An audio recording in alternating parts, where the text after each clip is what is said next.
Coming up on episode 53 of Creative Writing, I'm talking all about the things I've learned in a year of podcasting.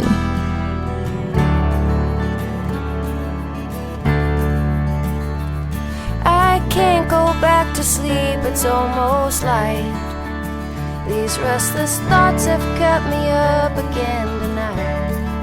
Hello and welcome to Creative Writing. I'm your host, Kirsten Oliphant, and this is the podcast for writers, bloggers, and creatives who want to build an online platform without being smarmy. Today, I'm going to talk about what I've learned in a year of podcasting. I'm going to give some practical tips. So if you are thinking about starting a podcast or have a podcast, those things will help. But I'm also going to look and kind of talk about just personal stuff that I've learned and how the podcast has evolved, because I think evolution is really important, especially if it's organic. And this one has changed a lot. Maybe not so much in a way that you will see, but in a way that listening back to the first episode, I was like, oh yeah, that's what my intention was with the podcast. And we went in a different direction a little bit here. So I think that's a good thing when things happen organically. So I'm going to talk about that. I also have been saving some bloopers, and I can't wait to share those as well. I don't know if you'll find them as funny as I did. But again, we're going to have practical stuff too. So I'm going to go ahead and start with playing you guys some clips from the very first episode. And I don't know if you guys have listened to it and have been listening that long to the podcast, but I hadn't listened in a long time. And I had changed dramatically the way I edit sound. I hired a sound editor for a while, and then I learned how to edit sound myself at Podcast Movement when I took a session with Maren Barakat, who's an Israeli podcaster and is just amazing. So the sound, I updated the sound. So it still may sound a little different. I had not realized at that point that you couldn't just set up shop in a random room, that you needed to have a room with less sound and echo. And we have a lot of like laminate wood flooring and tile, no rugs, things like that. So yeah, anyway, it's taken me a while to get the sound stuff out, but it was interesting to listen to that. And so I'm going to play you guys some clips from the very first episode, and then I'm going to come back to kind of talk about and debrief on those clips. Hello and welcome to Creative Writing, the podcast for writers and creatives dealing with the passionate and practical side of making good art. So today, welcome. It's the very, very first show, which means that I am getting used to talking to an empty room right now. I have 4 kids. They're all asleep. I have a dog who is asleep, and my husband is also asleep. So I'm up late and talking to myself in a room. It's a little weird. Might be awkward. I will prepare you. This podcast may be awkward. Here comes confession number 2. I had not listened to a podcast before 3 weeks ago. Yes, that is correct. 3 weeks ago, I listened to my first podcast. When we set out to create, it's because there's something inside of us that we can't quiet. There's something inside of us that tells us we have to do it. Okay, so a few things that I want to note from listening. The first is that I actually found when I was going back through the old episodes, I did not actually save them as Audacity projects, which I just didn't know. So like if I want to go back and edit something within the episode, it's like starting from scratch basically. And I also found that I recorded and saved 2 versions of the first episode, and I listened to and edited the very first one before realizing that's not the one I actually used. And so I had to go back and change that. But I have some clips from both mixed in there. And a couple things to note. First, if you didn't see right away the big glaring change in how I describe the podcast, or what you might call the elevator pitch. It is no longer the podcast about the passion and practice of making good art. That just sounded really great to me when I was starting. And in some ways, that's still what this podcast is about. But in a lot of ways, it's really not. So the reason I chose that in the beginning is because I really wanted to kind of marry together and keep together the idea of inspiration and then also the idea of being practical, because it's kind of a pet peeve of mine.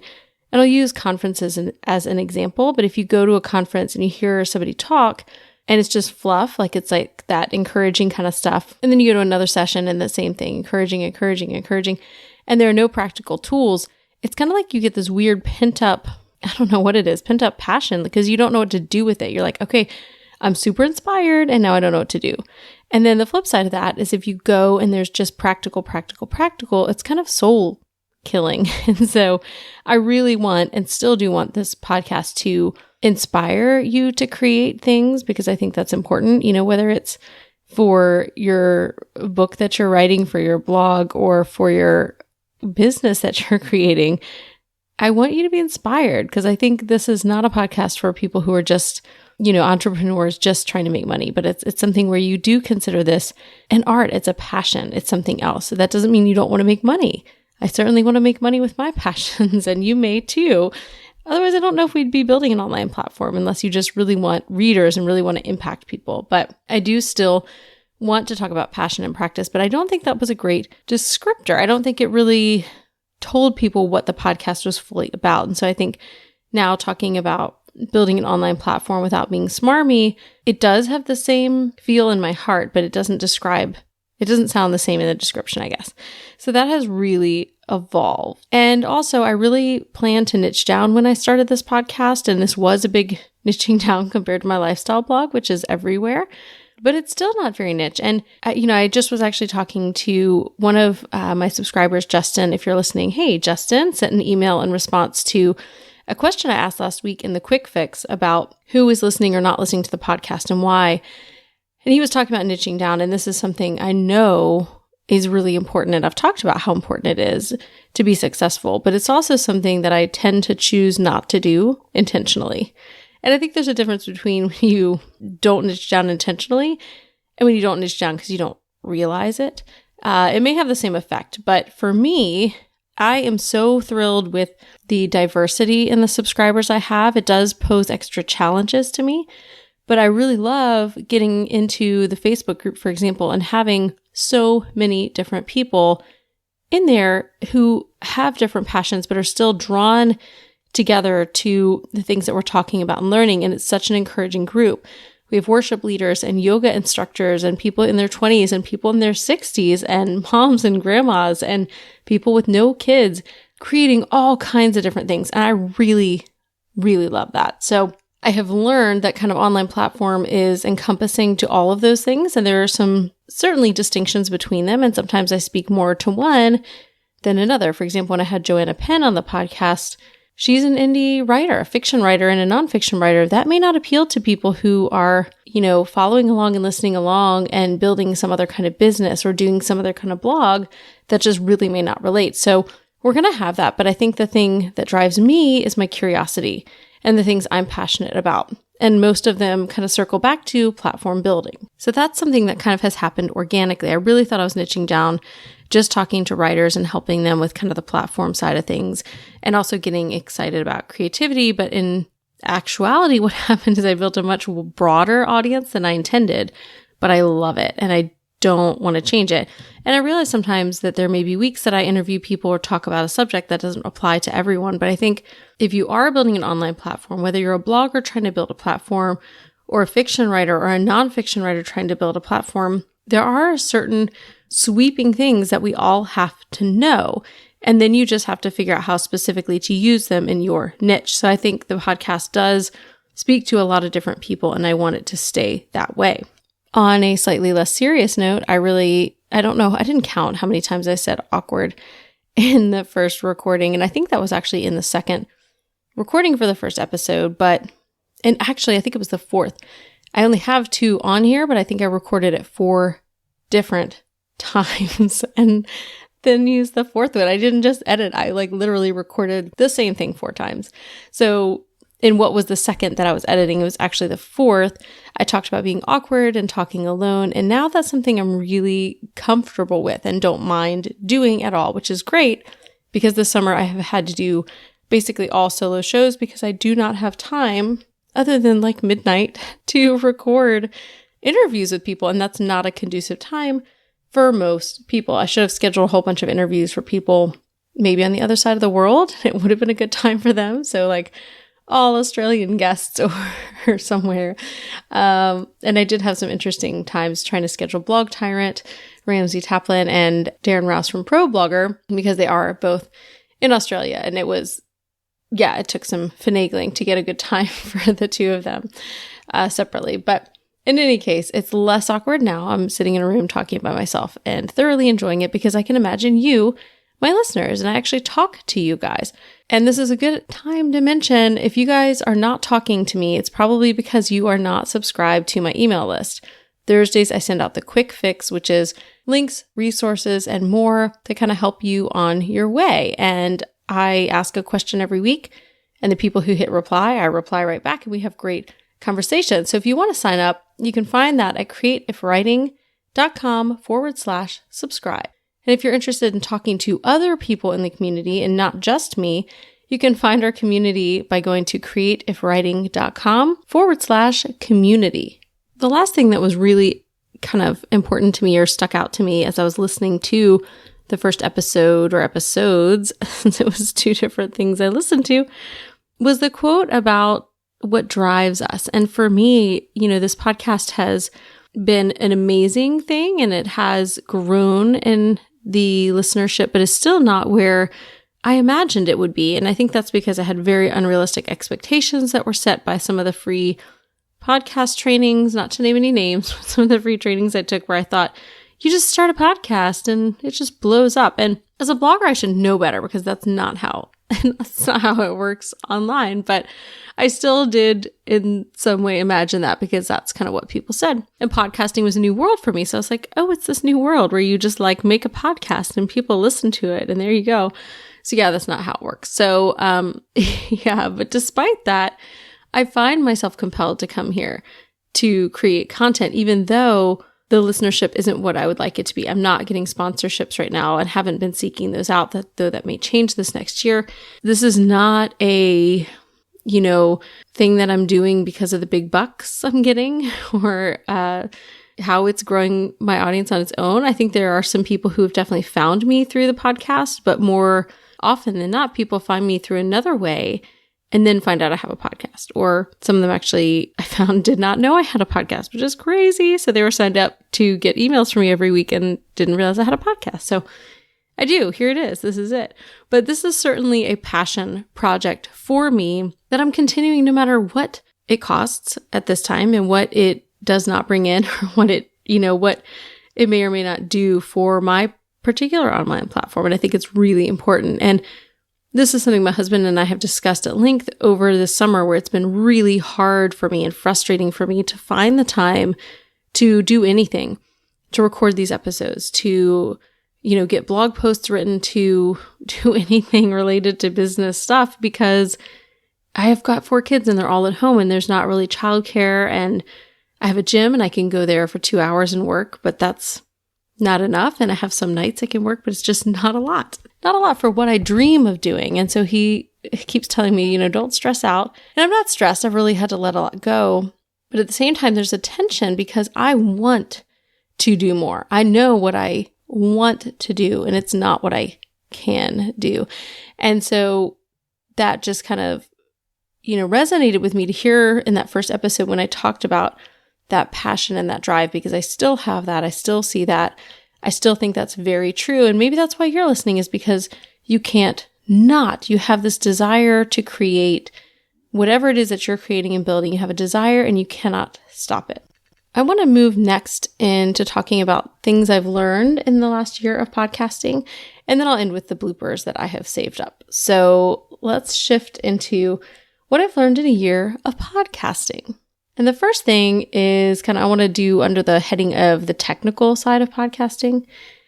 So the first part of that is that it takes way more hours than you would think that it does. So even after I've got my workflow perfected, my editing in terms of sound is down to super quick. I know what to do. It takes me 10 minutes at most to do the sound. It still takes more hours. Even the non-interviews where I'm just doing solo, it still takes more hours than you would think. So if you're thinking about starting a podcast, realize that it takes way longer than you think.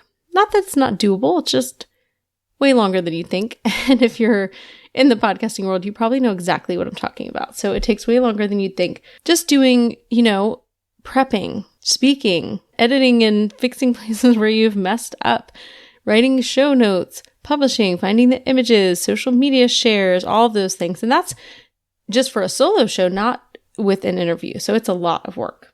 And as I kind of touched on before, the second thing is that basically like everything else on the internet, you have to work to find an audience. And I just finished the Find Your Perfect Audience series. And, like I said there, it's not a Field of Dreams thing where if you just do it, they'll come. Even though that was the impression I got from certain people doing their free trainings, that's not how it works. And so that's something that's a big goal for this year, is to increase the number of downloads that I've got on each episode. It's definitely work, just like everything else, just like building a blog or anything else. You can't just do it, you have to work.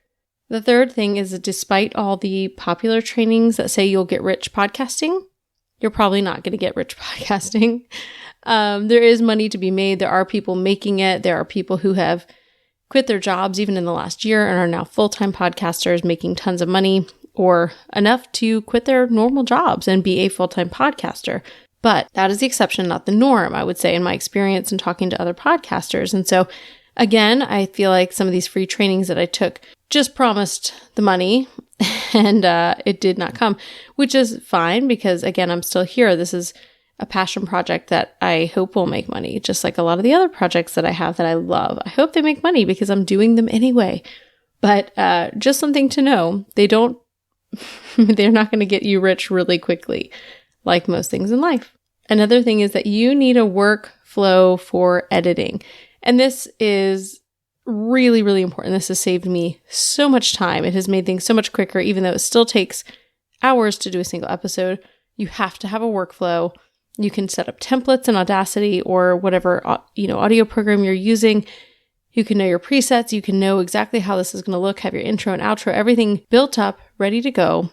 And you need to do that, or else it's going to be just impossible to get it done. And speaking of workflow, the next thing is that there are two kinds of editing. There's sound editing, which is, doing all the things like getting out the background noise. And I use a noise gate so that there's, you're not getting a lot of weird dead sounds in between breaths or in between people talking. And, compression to get the sound crisper and louder. I'm probably using the wrong terms, so I'm not a technical sound person. I just know what works for me now. But that's one kind of editing. And the other is content editing. And some people, if you listen to their podcast, clearly do know content editing. And I'm maybe a little bit heavy-handed. Now, I've gotten to the point where I'm pretty good, even in the solo shows, and I don't have to edit out a lot. But there are certain things I do edit. And so there are two kinds of editing that you have to do, which is, again, lots of time. The next thing is I learned over time that I began to edit myself, and you probably will too if you start a podcast or have one, that you begin to learn the things that drive you crazy and stop doing them. So I don't say nearly as much as I used to. And I do sometimes still edit those out if there's a ton of them, but usually there aren't. I don't have to edit those out now. Another thing that really drives me crazy is like lip smacking sounds. I'm going to make one even though I hate them. Okay, so I hear those all the time in podcasts. That sound drives me crazy. And I edit it out. But for the most part now, I don't do it. I know how my mouth makes that sound, and I intentionally don't do it. So I've kind of trained myself almost subconsciously. I don't think about it much. And every now and then there's one that sneaks in there, and then I edit it out. But you'll start to learn to edit yourself. Another thing I've learned that you'll be happy to know if you want to start a podcast is you don't have to spend $1 billion to start a podcast. It really is pretty affordable. There are a few things that you need. I would say get a microphone. I recommend the ATR 2100, and I've got a link to that in the show notes.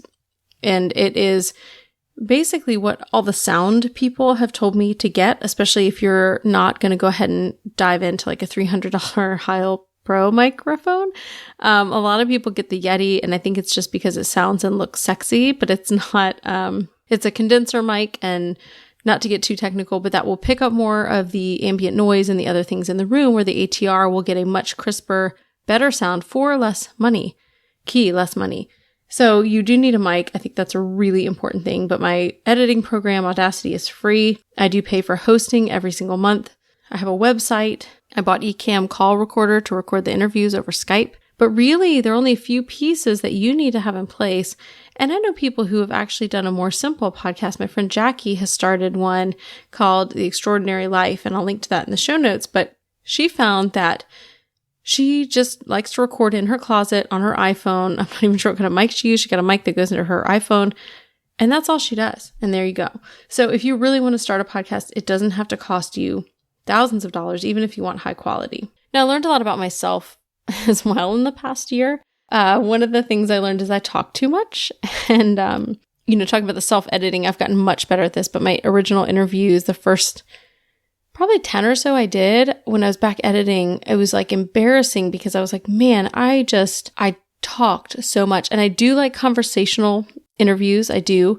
However, I would not dominate the conversation, but it was so much that I often edited myself out. And I don't know if I'd do that now, but I did then. And so I learned to talk too much, and then I learned to edit myself. Another thing I learned is that I can talk alone, as I'm doing now, whereas in the beginning, I clearly thought it was very awkward. And my friend Liz Roberson, shout out to you, Liz, for listening to the first episode and telling me to stop saying that I'm awkward. And that helped. And she also said it helps if you talk with a smile on your face. And I don't know if you can hear that, but I do often. And it's because I enjoy it. But I think hearing that advice, it did resonate with me, that I think there's so much more energy in your voice when you're smiling. And it's just, I don't know, that's just a tip that really stuck with me. So thanks, Liz. But I can do it. I can talk alone, even though it's awkward. It doesn't feel awkward anymore. Another thing I learned about myself is that I am a perfectionist about some things, even though I would not call myself a perfectionist about most things. Like I mentioned, those like lip snacking noises, I will literally go through and edit all of those out. Mine, my guests, everyone, because I can't stand them. So every now and then they do get in and you may hear them, and now you're going to be like, oh, there's one, missed that one. And so, it happens. But I don't like them. And I never thought I would be a perfectionist about that. And also, even when I was paying someone to edit my podcasts, I was still spending hours editing them because I was having someone else do the sound, but I couldn't not content edit and go through and take things out and take out ums and take out spaces and cut myself out if I was talking too much. And so I really am way more of a perfectionist than I thought. Another thing I realized is that I am pretty good on the fly, and I was surprised. I mean, I wasn't really afraid to start interviewing people, but I was surprised at how naturally it came. And again, I had to break myself of talking too much to people. But something I've heard again and again from my guests when I've had them kind of off the air is that I'm good at this, that they've enjoyed the interview, which is really great to hear. And so I have learned, how to adapt, how to ask questions on the fly. I always have questions I give, the people I'm interviewing, and typically we'll stick to those, but there's often follow-up questions and kind of tangents. And we can just carry conversations. And so I think I knew that I could do that, but I wasn't sure how that would play into the podcast. So that's something I learned about myself. So some general tips I learned from the last year about podcasting. Always know how to say people's names. And that sounds really silly. Like, of course, if you're going to have someone on, you need to know how to say their name. But every now and then I would start the episode of the interview and I would say their name, like, hey, today I'm talking to so-and-so. Hey, is that how you say your name?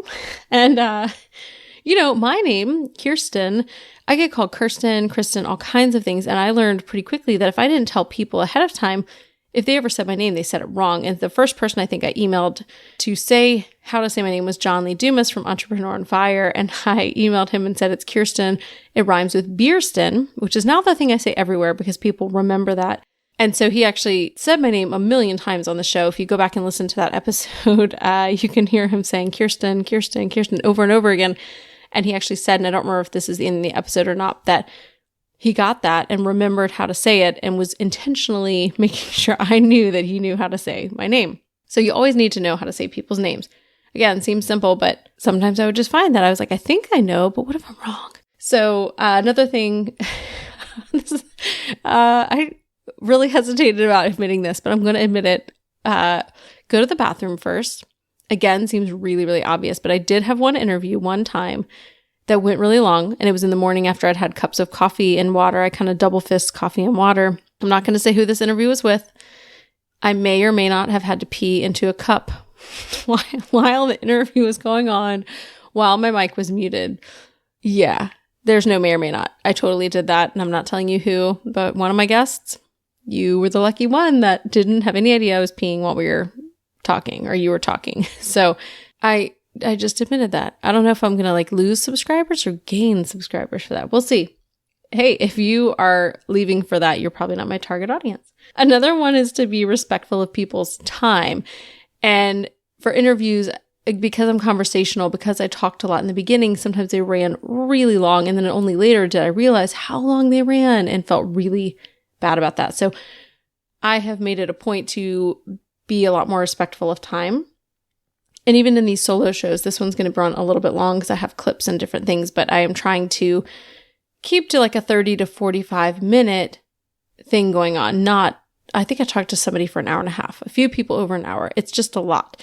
So be respectful of time. That's really important. And set expectations. For a long time, I didn't have a set thing I would send to people. And like I said, by the time I got to John Lee Dumas, I was sending something out that said, here's how you pronounce my name. Here's what this is going to be like. Here's how long it's going to take. The thing I realized is that people also, even if you send that, and sometimes I'd say it in the email and attach something, when I'd get on the phone with people, they clearly hadn't read it. And that definitely happened a few times. And so set the expectations, but you may need to set them at the beginning of the interview too, when you get the person on the phone. And then I think one of the last things that I learned about podcasting is that it's addictive. And I know if you have a podcast, you're nodding along because you also probably have another podcast or an idea for another podcast or ideas for another 3. So I've actually had 3 podcasts total in the last year. One of them lasted a few weeks and I realized I couldn't keep it up, and that's the Kiki Show. And it went along with my lifestyle blog, and I hope to start it up again someday because it was just fun. It was just fun for me. But the people on that blog are not podcast listeners. And so really the listens were so low, I just had to cut it out because I didn't have the time. The other one was the Business to Blogger podcast. And that company was with Holly Homer and a few other people, and she actually shut it down earlier this year. So I'm going to be repurposing the content and those interviews here. Yay! For the next, I don't know how long. We'll just see. I'm going to see. But I have a bunch of episodes there, and that was really, really fun, but I couldn't sustain that podcast and this podcast. So especially because it was summer. So I think during last summer, I took a hiatus, which is why we're on episode 53 of a weekly podcast, even though I've been doing this for a year and April, 4 months or so. But podcasting is addictive. Once you start one, I don't know, I guess some people do fade out, but a lot of people just have like a million shows. And that's something that happens. So those are things that I hope are helpful to you if you're considering ever starting a podcast or wondered, what is it like behind the scenes? And that's what it's like, a lot of those things. And if you are a podcaster, I'd love to hear from you what you have learned in your time podcasting, whether that's short or long, what you love, what you don't like, what has had a steep learning curve for you. So you can reach out to me on Twitter. I'm at Kiki Mojo. You can email me, Kirsten@KirstenOliphant.com. And you can also jump into the Facebook community where I will be starting a discussion thread after I post the link to the show notes here. And if you want the link to the show notes, it's going to be createifwriting.com/053. So just to sum up, for the rest of, the next couple months, we're going to be doing the Business to Blogger podcast episodes, which were from a year ago, but have some really great interviews. And then I'm going to be diving into more interviews for the fall. So do contact me if you have ideas or suggestions for guests so that I can put those in the queue and reach out to people for the fall. I'm going to end now with bloopers. So here are some things that I picked out and saved from the last year. I'm thankful that you guys listened this week. I really want to connect with you. So again, find me in our Facebook community, subscribe, come to the episode, reach out on Twitter at Kiki Mojo. I'm here and I want to hear from you. Welcome to the Profitable Blogging Wrong podcast. Well, in this episode, I am so excited to talk to Darren Rouse. I guess I should pause. Is that how you say your last name? I just realized I don't know. Yeah, it is. On today's episode, I'm talking with Gabriela Pereira from DIY MFA. How are you doing today? I'm doing great. How are you? I'm good. Did I just butcher your last name? Not really. Do you want to do a do-over, or? You know, in the most extreme cases, it'll be Bjork. Like they'll enunciate the J.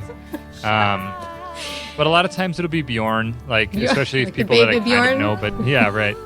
Good to be on EO Fire. Hey, John. Yes. Can I interrupt you for 1 second? I have to start over because I didn't press record.